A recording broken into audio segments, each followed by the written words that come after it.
Hi everyone, আজ তোমাদের জন্য নিয়ে চলে এসেছি একটা নিরামিষ পনিরের রেসিপি, যেটা আমি সোমবার দিন রাত্রেবেলায় বানিয়েছিলাম। তো চলো ভিডিওটা স্টার্ট করি। এই তো আমার যা যা লাগবে আমি সব রেডি করে নিয়েছি। এরপর পনিরগুলো গরম জলে একটু ভিজিয়ে রাখবো। আসলে পনিরটা আমি ভাজবো না। দেন মিক্সিতে টমেটো, লঙ্কা, নারকোল আর আদা কুচি দিয়ে একটা পেস্ট বানিয়ে নেব। একটা পেস্ট বানিয়ে নেব কাজু বাদাম আর চারমগজ দিয়ে। তো সব বাটা আমার কমপ্লিট হয়ে গেছে। এগুলো করে পর আমি একটা বাটিতে হলুদ গুঁড়ো, জিরে গুঁড়ো, লঙ্কা গুঁড়ো, ধনে গুঁড়ো সব যত যা মশলা লাগবে সব গুলে রেডি করে রেখেছি।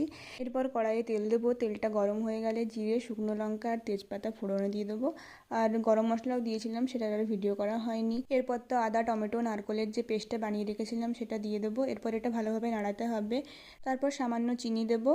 এরপরে যে আগে থেকে মশলাটা বানিয়ে রেখেছিলাম গুলে, সেটাই দিয়ে দিলাম। আর তারপর আরও ভালোভাবে নাড়াতে হবে যতক্ষণ না পর্যন্ত মশলাটা থেকে তেল ছেড়ে যায়।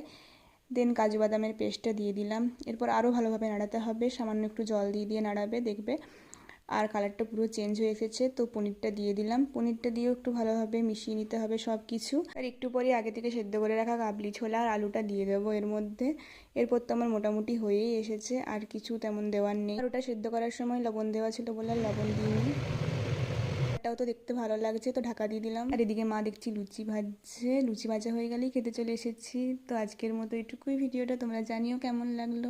টাটা।